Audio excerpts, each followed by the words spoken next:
Okay, folks, welcome. And Pam, there you are. Good to see you.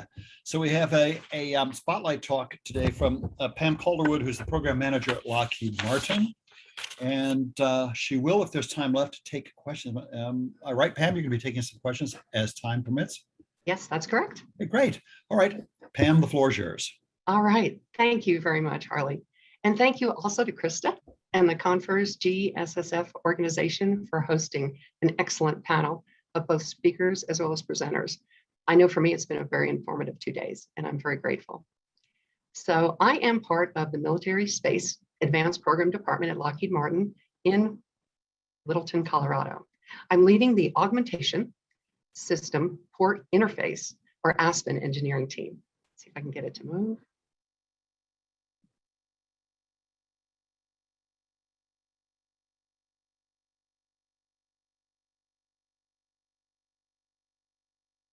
There we go. All right. So what you see here is a picture of the Hubble. Growing up in Houston, I was very interested in space. And I remember watching the Hubble telescope launch with my family. What is really and truly amazing to me is that the requirements for Hubble that were defined in 1974 and 75 included on-orbit servicing. And that was over 45 years ago. As you can see here, this is a picture of the first scheduled service mission. That occurred in 1993, and it included a replacement of a number of parts to correct the optics. The infrastructure to go through and do this effort was considerable. In addition to needing a Hubble, they needed a docking adapter. They needed a space shuttle. They needed an articulating robot arm. They needed 2 teams of trained astronauts that performed 5 back-to-back spacewalks. They also needed various ground support. The total cost of this effort was in the billions of dollars. Now, the good news is the upgrade was successful, and it resulted in a great observatory.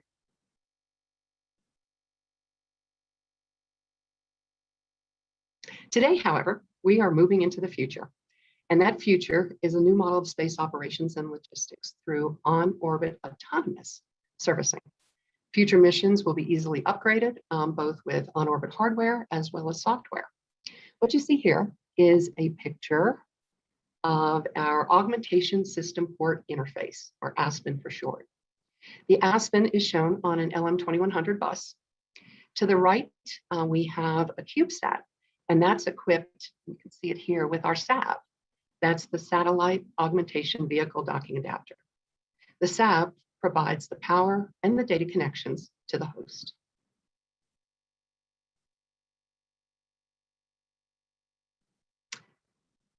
The top left shows Linus on a CubeSat. Linus is Lockheed Martin's in-space upgrade satellite system. We're very excited that Linus is going to be launched within the next 3 weeks. And it will mature our RPO GNC algorithms to TRL9. In the bottom right-hand corner, and it looks kind of small, is a typical ConOps. So in this case, the host vehicle would have an ASPEN port. A small SAT could be launched either as a standalone or in a rideshare situation. This SAV would then autonomously dock with the host, and it either exits after the mission, or it can remain to provide additional functionality. An example of a software upgrade would have Lockheed Martin's product line SmartSat, loading and swapping out the vehicle flight software applications. For hardware, the SAV can be attached to an optical head, providing additional capability to the host.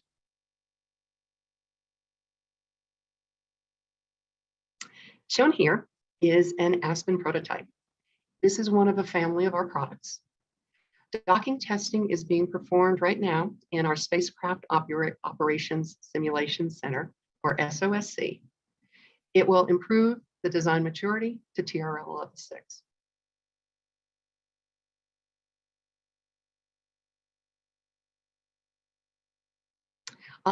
The rendezvous proximity operations and docking design shown here is a simulation. It starts off with a satellite that has an ASPEN.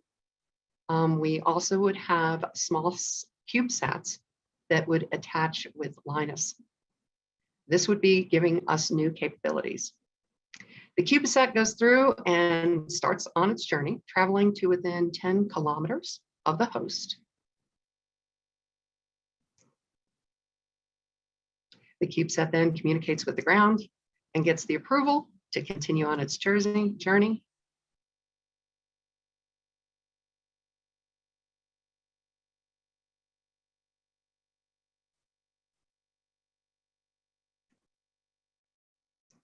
The CubeSat starts its approach, and you'll see where it's going to switch to camera suite. There we go, as it gets closer. And this camera suite will be used for the docking.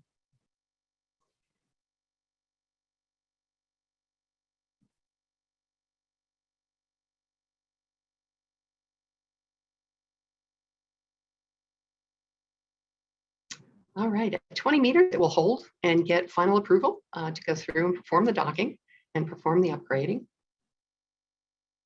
Once it obtains this approval, it'll continue to within approximately 10 meters. And there you can see the vision on the right. It'll then go through and orient itself in a proper fashion based upon the cameras.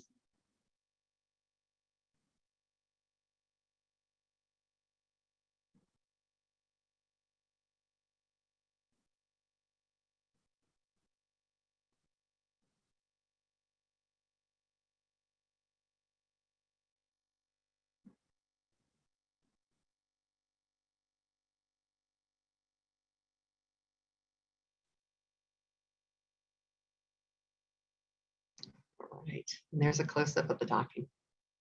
So using the Aspen adapter, the CubeSat docks directly onto the LM2100 and adds new capabilities as well as extends the spacecraft life.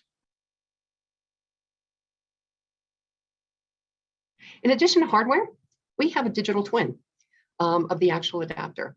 This is part of Lockheed Martin's digital transformation. After TRL-6 is achieved, this model will be available to any interested party. We'll also provide you with our interface details.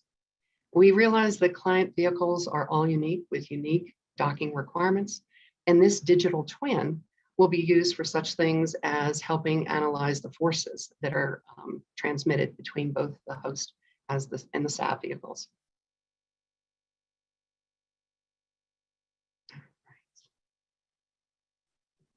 So my final video today is of our initial docking test. Again, we performed that in our Spacecraft Operations Simulation Center. The SAV is oriented vertically. We used gravity offload fixtures to go through and simulate the space environment.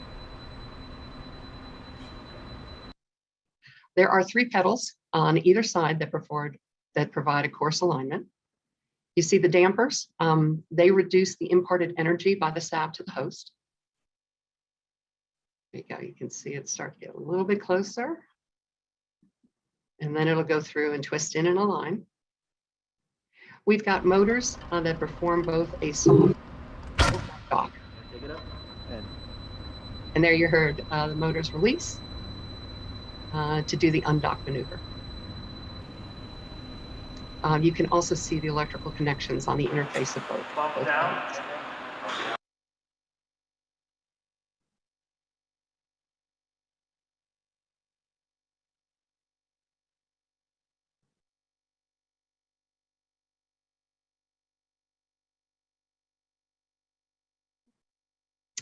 So in closing, the Aspen family of products will enable on-orbit autonomous upgrading of satellites to extend their design life. In contrasting to the Hubble service missions, the Aspen benefits are significant. They need far less infrastructure, and they also have a reduced time to upgrade.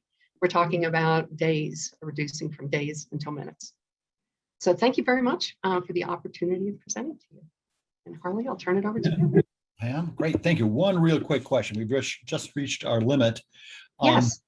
A question from the audience. What services are provided by the CubeSat that you described earlier? Right now, we've got both power as well as data. There was a announcement here recently with Lockheed going through and We're also investing to go through, so it will not preclude the transfer of fuel. Let's just say if I answer it that way. Great, thank you. Well, Pam, thank you again. We're going to move on to our next session. Okay, very good. Thank you. Join us if you dare. For the audience, this is going to be the last session. There'll be some wrap-up stuff and so on.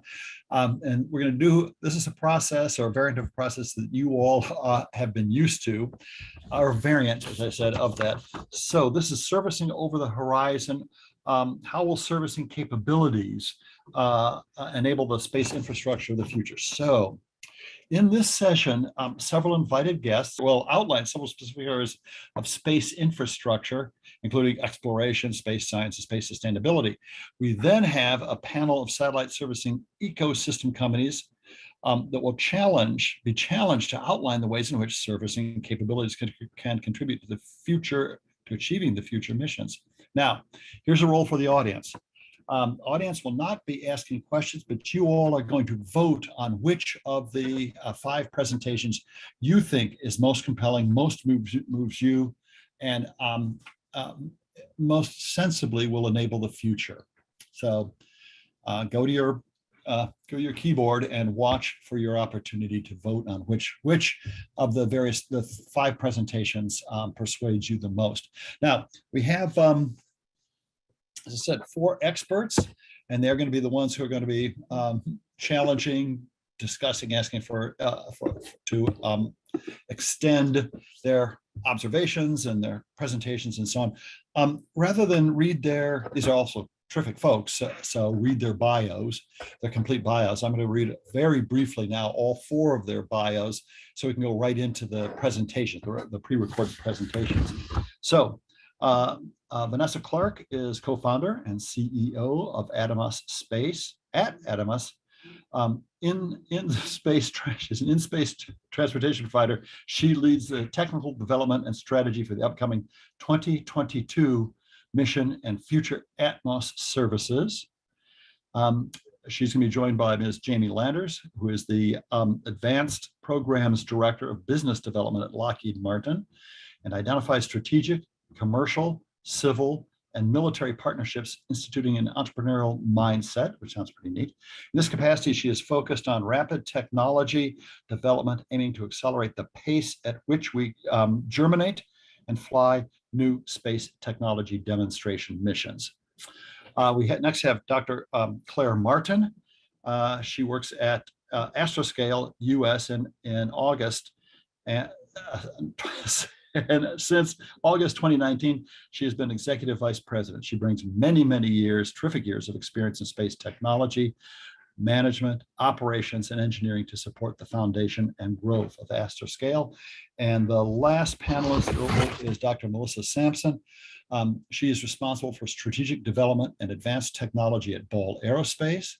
She has extensive aerospace experience, and in her current role, Melissa collaborates with customers and suppliers to solve tomorrow's problems. So once again, what we're going to do is we have 5 presenters, recorded presentation, and they'll be very brief, and they'll be followed by questions from each of the panelists in turn. All right, so can we roll the first presenter?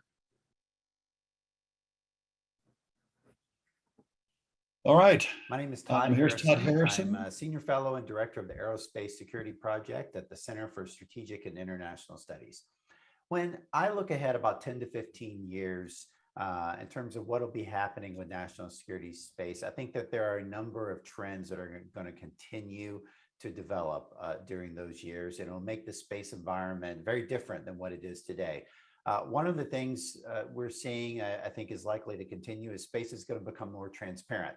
There'll be less secrecy, not only because we're going to be downgrading the classification of many of our space systems, revealing more, but also the simple fact that space situational awareness capabilities are becoming more available to other countries and commercial actors in space. And so you're not going to be able to hide as much of what's going on in the space environment. I think we're also going to see much greater integration of commercial space systems and space services into military architectures and operations. I think we're going to see more airborne military missions that are going to be moving into space. things like ground moving target indication and even airborne moving target indication. We're going to see more of those functions being performed from space, especially during peacetime or even in conflict when we're trying to look deep into an adversary's territory where ISR aircraft of various types just simply can't go. We're also going to see a maturation of anti-satellite weapons, especially non-kinetic ASAT weapons in space. And then related to that, I think we're going to see much more open, candid discussion about defensive counter space systems and how countries are deploying those. And they're going to be selectively revealing some of these things in order to deter adversary attacks on their systems. Finally, I think that overall, we're going to see space operations become much more integrated into overall military operations, not just in the United States and with our allies and partners, but around the globe, including with adversaries like China and Russia. And ultimately, that's going to make all sides even more dependent on space for military and national security than they are today, which I believe, I'm hopeful, will lead to a more stable deterrence posture in space. Great, Todd, thank you. Okay, we have 5 minutes now for comments from the panelists. Folks, raise your hand. You should have a hand raising option for in front of you there. So raise your hand if you've got a comment or challenge or want to push back further. Anybody, any one of you have a question? Yeah. Jamie. Thanks so much, Harley, and thanks to Todd for his visionary comments and to all my fellow panelists. I'm really excited to be here. It's like a fun game show, in my opinion. So, I agree with Todd. Space is going to become more contested. And really what I heard him say is that we need to have a level of interoperability and agility for our space assets in order to create resiliency within our space domain awareness, our ability to create new objects on orbit, to augment them, to secure them, and to defend against our adversaries. Things like the Aspen port, which we saw just in the last video, really highlight the ability to augment your satellite on orbit so it's no longer atrophying or going out of date when new technology comes online. There's also the ability to reposition your spacecraft or even upload new software so that it's performing a completely different mission on orbit. I think all of those are going to be critical in the satellite servicing future for defensive space. Very good. Jamie, thanks. Vanessa, your hand is up.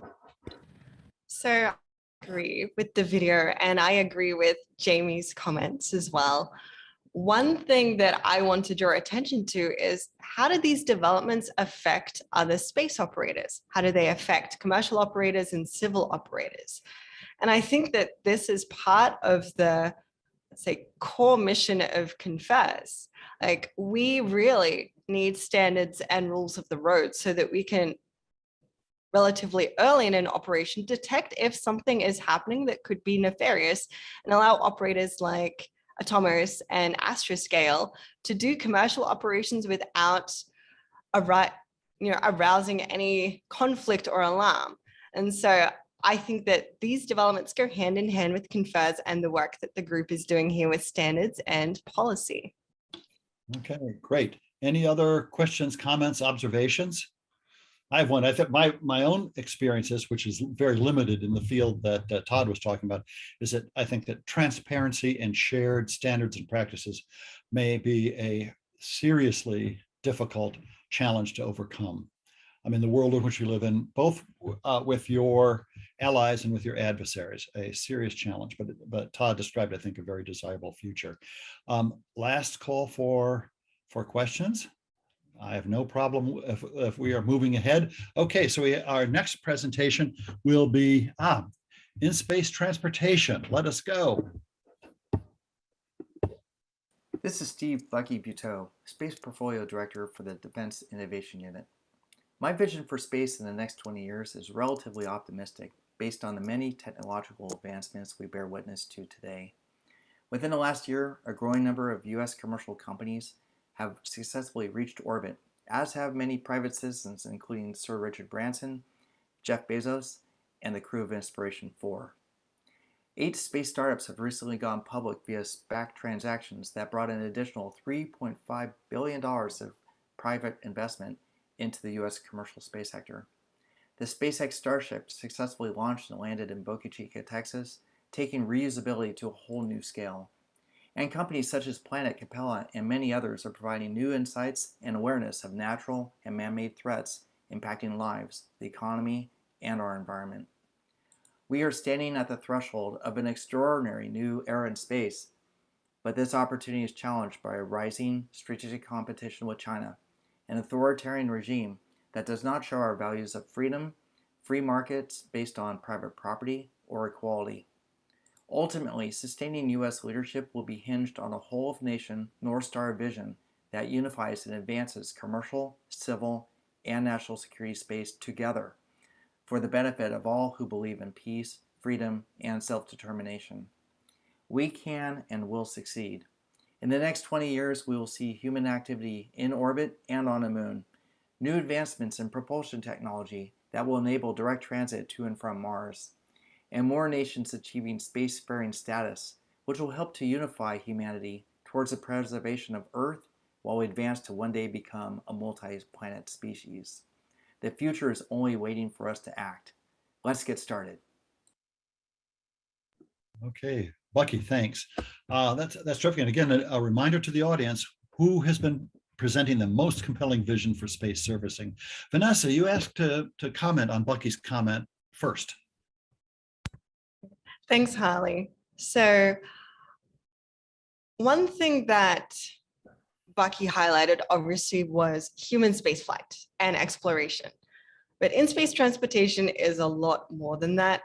So Atomos is an in-space transportation provider, and our primary customers are satellites and payloads rather than humans. And one thing that I would like to add to augment Bucky's vision is that we really feel that in-space transportation is the first step for OSAM in terms of both technology advancement and also business case and commercialization. So before I come back to Bucky's, I want to explain that statement. So from a technical perspective, to do in-space transportation, we have rendezvous, docking, and refueling. These are all cornerstone technologies or activities that allow satellite servicing, life extension, and assembly on orbit. So the things that we're mastering help other businesses and other use cases as well.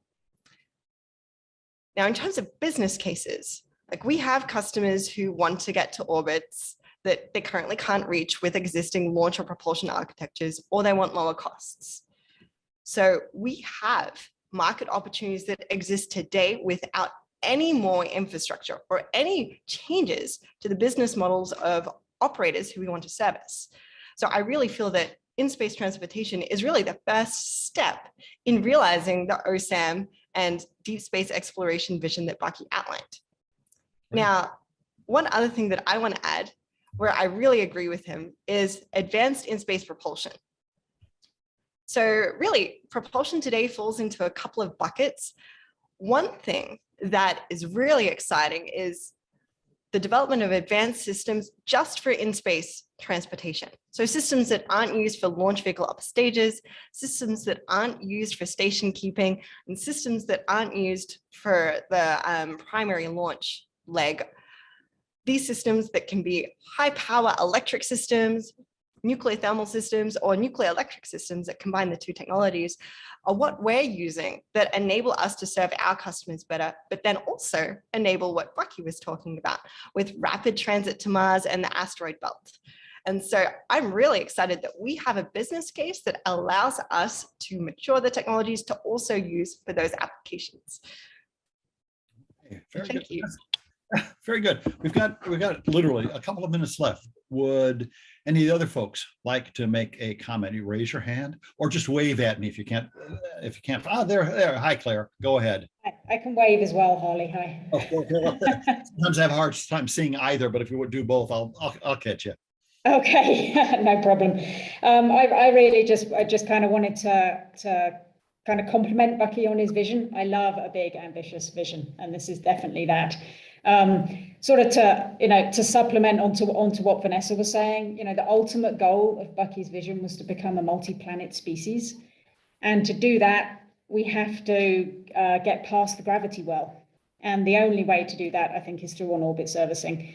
And that could be, on-orbit transportation is absolutely critical to that. I think in-space manufacture and assembly is also a key component of that, so we can start taking up piece parts instead of complete spacecraft. And then, as Vanessa said, life extension. We have to be able to use our assets more wisely in order to achieve this vision as well. But I'm currently cheering for Bucky because I'd love to be a multi-planet species. Okay, great. Thank you, Claire. Any other quick, we got 1 minute left. Anybody want to make a quick comment? Okay, great, terrific. Thank you so much. Let's go on to the next presentation by Rudra Mukherjee from JPL, Large Scale Science Platforms. So go ahead, Rudra.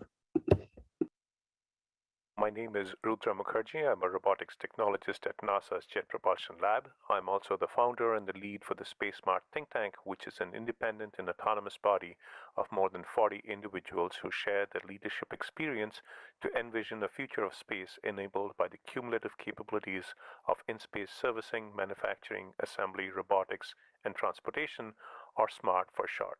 Our vision for the future of space is fundamentally different from the way we do it today.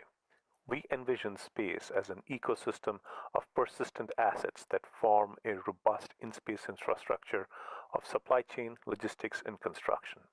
This is enabled by three fundamental SMART capabilities: the ability to move and maneuver freely without being limited by the amount of fuel carried at launch, the ability to manufacture and assemble assets in space and not be limited by what can fit in a single fairing, and the ability to service and sustain the ecosystem.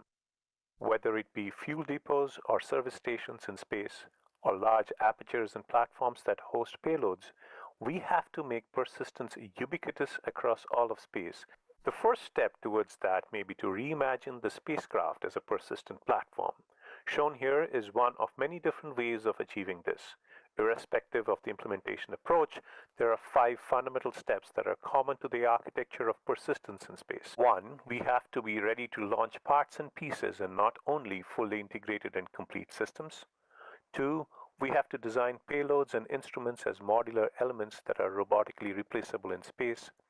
3, we have to equip the spacecraft with standard interfaces that provide data, power, comm, and structural connections to these modular payloads.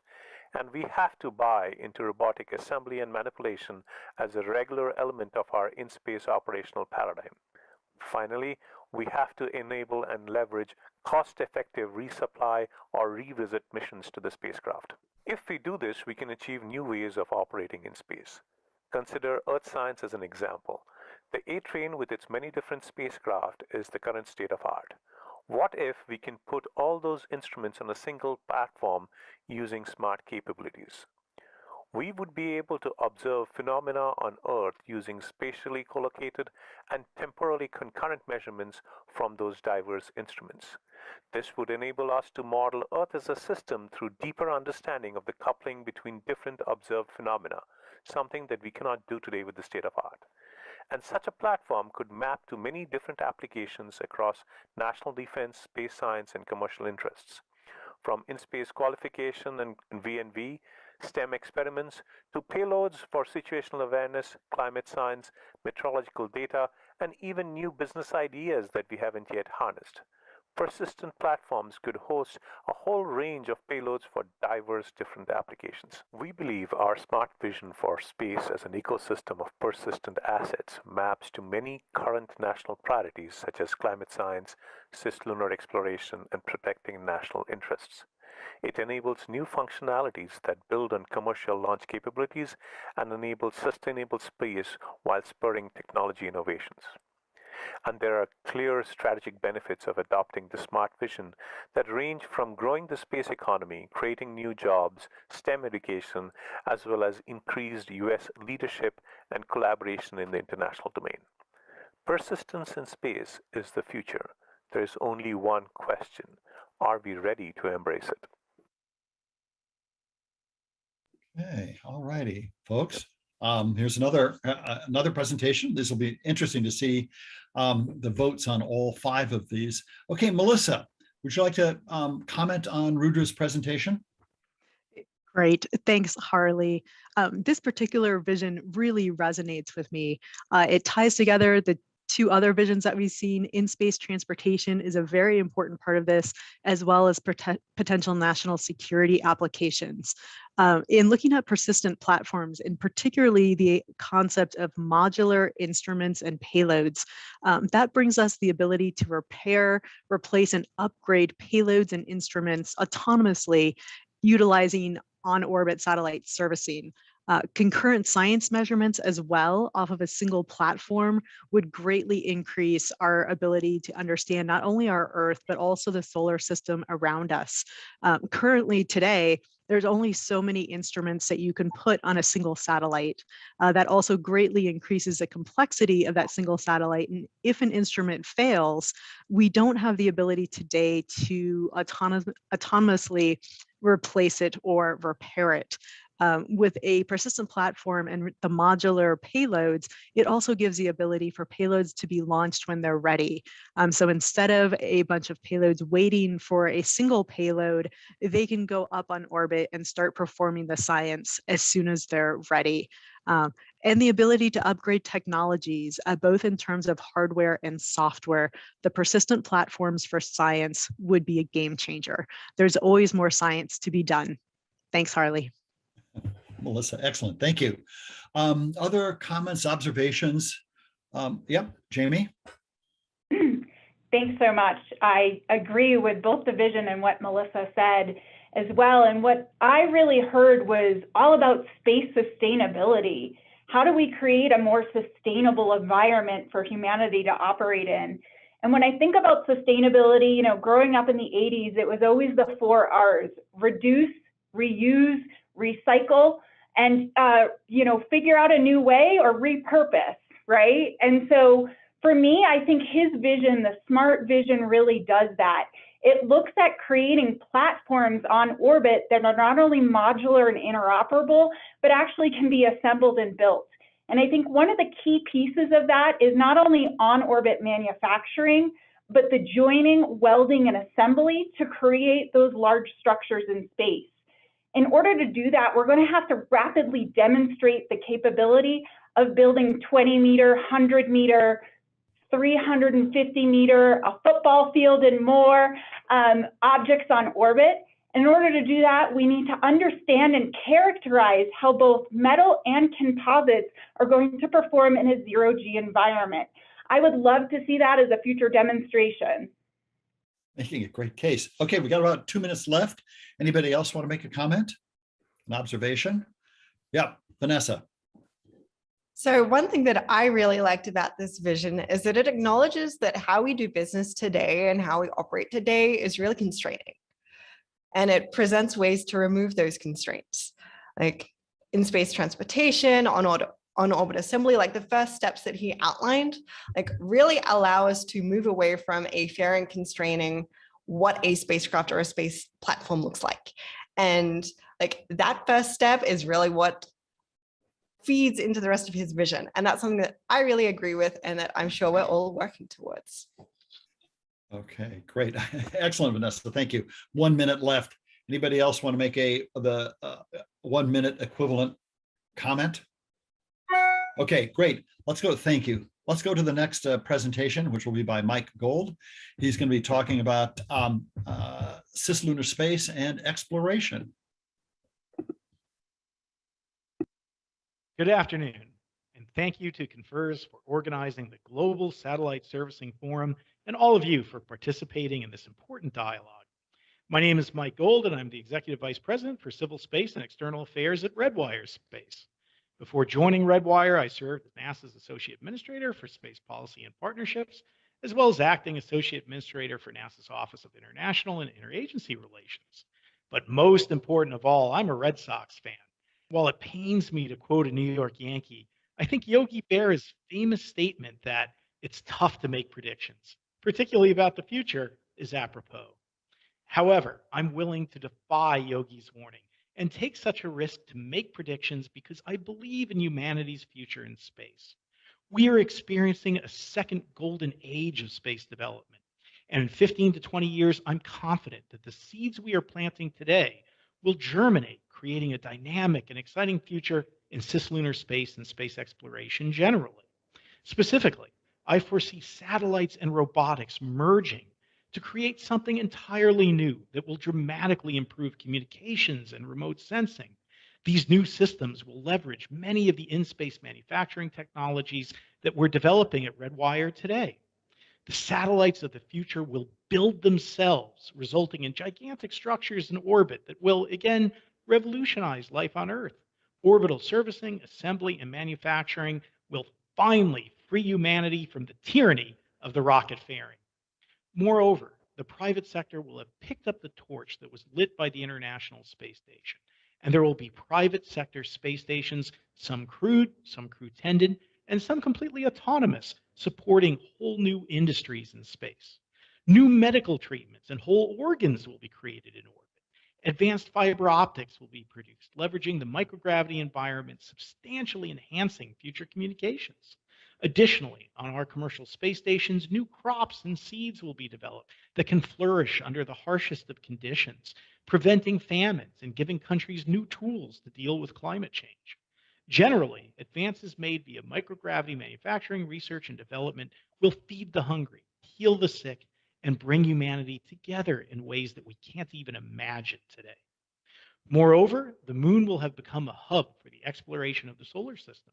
Lunar resources will be utilized to launch a new era of exploration, expanding human knowledge at a pace unparalleled in history. Additionally, the first humans will have landed on Mars, building an international presence that will conduct research and, like terrestrial explorers, they will learn to live off the land. And all of this will be done in a peaceful fashion due to the global adoption of norms of behavior. Voluntary standards and best practices crafted by groups such as CONFERS will have evolved to become international regulations that are followed by all nations. Additionally, over 100 countries have signed the Artemis Accords, including China and Russia, uniting all spacefaring countries in support of core principles such as transparency, interoperability, avoiding harmful interference, the sustainable use of space resources, and the free, timely, and open sharing of scientific data. Also, while the Outer Space Treaty remains the foundation of international space law, per the ultimate goal of the Accords, Artemis-related activities and other exploration programs driven by China, which has now become the world's largest democracy, and other nations have provided the experience necessary to create new treaties that ensconce the principles of the Accords and the work of non-governmental organizations such as the Hague International Space Resources Governance Working Group and the Global Expert Group on Sustainable Lunar Activities. These treaties were developed by the United Nations on the peaceful uses of outer space, which now includes not only nations, but numerous private sector representatives from across the world. Most important of all, the Red Sox have won 15 consecutive World Series, and the Yankees haven't had a winning season in a decade. While I know these goals seem ambitious, I believe this future is achievable. I'm looking forward to working with all of you in the years and decades ahead to transform this future of peace and prosperity into reality.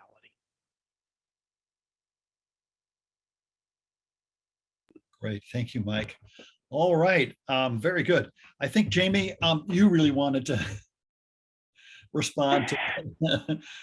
I know Mike really well. Terrific guy. Okay, Jamie, what are your comments? Thanks, Harley. And yes, I really did want to respond to this for a couple of reasons. Mike and I are cut from the same cloth.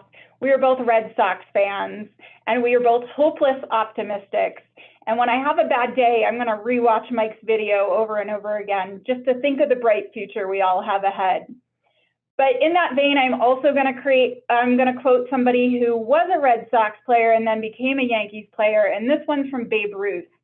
The way the team plays determines success. You may have the greatest bunch of individual stars in the world, but if they don't play together, the club won't be worth a dime. And really what that means is it is going to take all of us to realize Mike's optimistic, peaceful outer space where we all work together. And I am so looking forward to that vision. If you think about it, The space community is our baseball club, and outer space is our field of dreams. And together, we can build that prosperous future. We can do that through partnerships. Lockheed Martin has recently announced our investment in Orbit Fab and ABL. Being able to provide refueling services on orbit and responsive launch is going to enable us to continue to reuse, reduce, recycle, and repurpose all of our satellites on orbit.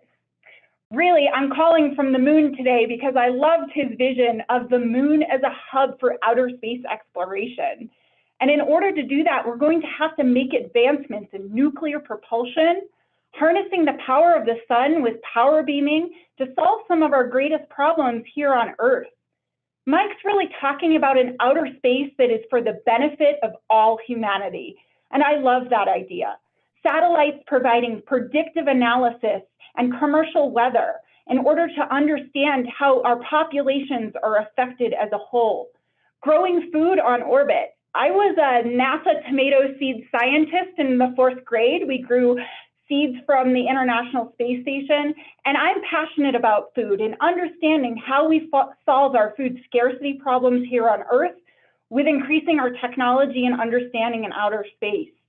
As we build new habitats, both on the surface of the moon, as well as lunar mobility, and within Earth's orbit or orbits around other planets and asteroids, we can start to solve our scarcity or our housing insecurity problems here on Earth.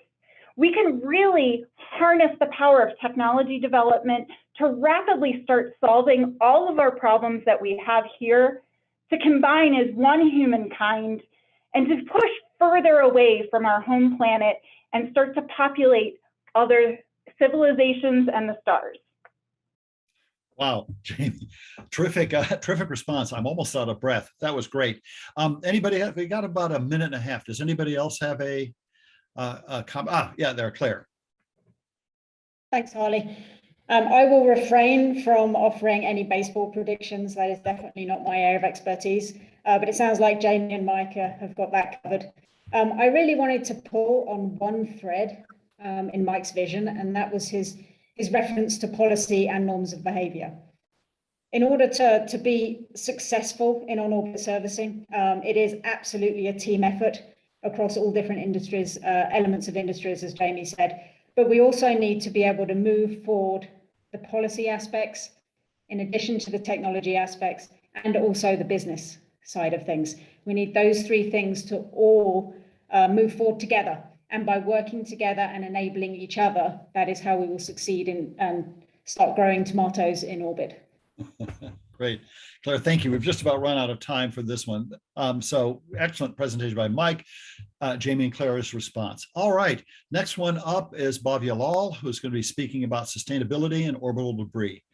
So it has already.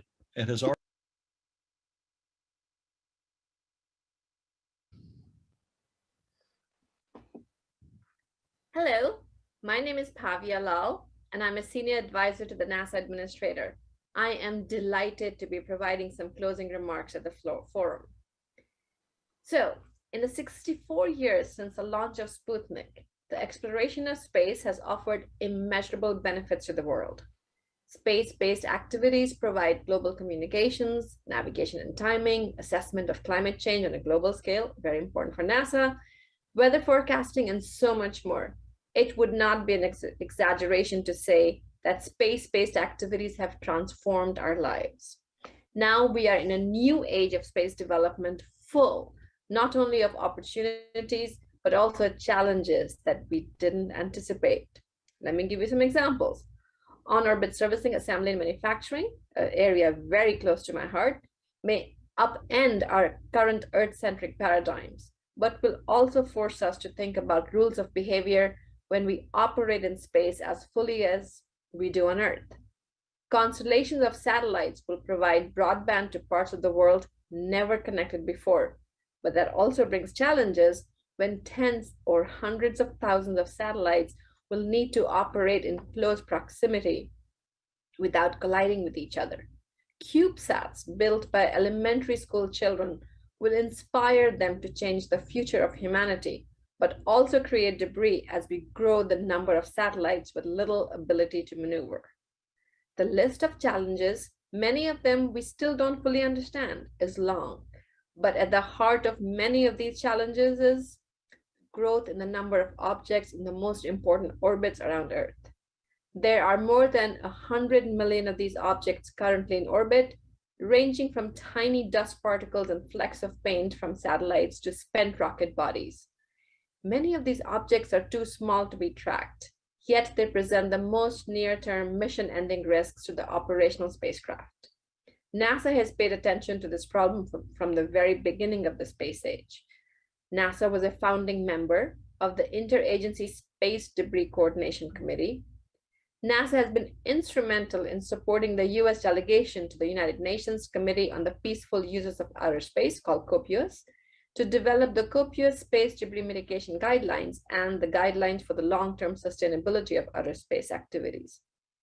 NASA has prompted the US government Orbital Debris Mitigation Standard Practices, ODMSP, with the space community. NASA also recognizes that the debris problem requires mitigation beyond shielding spacecraft against penetration by small debris. For debris objects large enough to be tracked, NASA works with our DoD and commercial partners to ensure avoidance of close approaches that can be predicted and mitigated via maneuvering. Since the 1980s, NASA has been predicting and mitigating close approaches with existing on-orbit debris in order to prevent collisions that damage or destroy valuable assets and create new debris. NASA recently released a new handbook on spacecraft conjunction assessment and collision avoidance best practices to document safety standards and best practices that consider maneuverability, tracking, reliability, and disposal. I have to say the list of our contributions is substantial, but going forward, we need to enhance the safety, stability, and sustainability of operations in the space environment.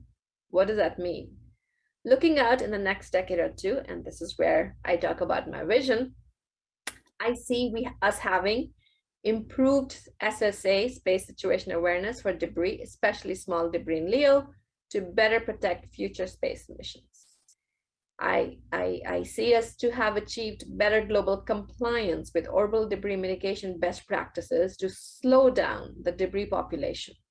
And I see us having established long-term goals combining mitigation and remediation to preserve the near-Earth space environment for future generations. Looking out a decade or two, I'm confident we would have achieved the first two goals. I find the third one to be a bit harder, which just means that we need to begin to work on it right away. A reasonable technical goal for the community is being able to identify and mature low-cost, game-changing debris removal concepts, as well as technologies in preparation for meaningful, large-scale environmental remediation. A policy goal is being able to reach international consensus on the long-term goal of the near-Earth space environment. Putting on my policy hat for a bit, I think we need to develop some common definitions and some quantitative goals for implementation. Should we aim for, say, limiting the debris population to X% increase every 100 years? Or should we aim for limiting risks to operational spacecraft to below Y% per year? Or should it be something else? We need to establish a long-term goal to manage the environment. So what are you waiting for? Let's get started. Combating orbital debris is a challenge, but of course, it's also an opportunity. Space is a big, diverse, and innovative sector. Together, we can come up with amazing opportunities that don't just involve technology, but also policy and other kinds of innovation. We are lucky that we have somewhat of an analogy, not a perfect analogy, that we can learn from climate change. There are all sorts of clever technological policy and regulatory schemes under consideration for climate change. Sequestration technologies, cap and trade schemes, regulatory fees, and so many others. Let's borrow ideas from other domains. Let's come up with new ones. I'm an optimist. Together, we can solve this emerging challenge and create a bolder and brighter future in space for all of humanity to enjoy. I hope to talk to you again. Great, excellent closing on this panel. So Claire, thoughts about this? Well, Holly, I mean, this is exactly Astroscale's vision, creating a sustainable environment for future generations. And we're already working on it, Bhavya. So I'd like to sort of pull on a couple of threads that she said there. In terms of preserving that environment, we need both mitigation and remediation. And those are two of the pillars that Astroscale is focused on under our on-orbit servicing. So by mitigation, we're talking here about sort of end-of-life services and helping operators remove their object or out of a crowded zone, deorbit it completely, or even repurpose it going forward. And then for remediation, my Japanese colleagues are actually already working with the Japanese Space Agency, JAXA, on the mission, the first stage of a mission to ultimately remove a rocket body from orbit. The work at the moment is very much an in situ SSA approach to go and assess the state of a rocket body that's been in orbit for a very long time. Ultimately, I mean, I think we're on our way to meet this challenge now. We're working on the technology and the policy and the business aspects, but I see space sustainability as actually hand in hand with all of the other visions that have been presented. It's not independent. I think it is a necessary element of the exploration of the in-situ transport, of in-space transportation, of becoming a multi-planet species. I think it's at the core. Great, Claire. Typically terrific. Vanessa, you have some comments. So I'd like to add to what Claire said. So one thing that Bhavya mentioned that really would enable some of the business cases that Claire and Astroscale are looking at is somehow creating incentives. Obviously, there are some customers who are looking at Astroscale services, but the majority of satellites have no incentive to comply with guidelines or to exceed them in terms of debris mitigation and responsible end-of-life disposal. This is also one thing that we're really passionate about at Atomos, and we're working with other companies like Astroscale on things like paving the way to have policies that incentivize safe removal of satellites at the end of their life, such as surety bonds. Like, I think that there are very clever financial and regulatory levers that we need to pull so that the technologies and services that companies like ours are developing are more widely adopted. And that's really exciting. Like, I never thought I would be so intrigued by regulations and policy and economics in this area, but there is so much potential. And Bhavya's right. We should learn from climate change and schemes like carbon trading. Like, that is really exciting for me, as well as the technical aspect. Okay, great. We've just about run out of time. I think we need to wrap it up. They were terrific presentations and as expected, a wonderful, wonderful panel. So Brian, I think you and I and Ian are up to describe what the results of the vote were. Well, thank you very much for that, ladies. Harley, that was excellent. I really liked the closing out on a high note. I like the way that last session focused on the positive aspects of what space and satellite servicing can hopefully enable, and gives us all the motivation to try and resolve the challenge talked about earlier to make that possible. Looking at the results that just popped up, turns out that the closing arguments on the space sustainability did carry the day, it seems, as the one that kind of provided the most convincing argument of the need for servicing. So I think that's a pretty interesting, particularly for myself working for an organization that focuses on sustainability. That's quite heartening on that. So thank you all very much for that. Thank you all to everyone who contributed over the last 2 days of the conference. Thank you to our sponsors and to the audience, of course, for sticking with us over these 2 days. As we've talked about, we are just getting started in satellite servicing. We've made some significant progress this year. We're going to see even more progress next year. And we have lots of work to do on developing standards and policies and sort of building that customer base and fleshing things out. So please stay tuned to the CONFERS website. As I mentioned, we have some products that are going to be coming out later this year. And also keep an eye out for other events we're going to be hosting next year, including the 2022 Global Satellite Servicing Forum.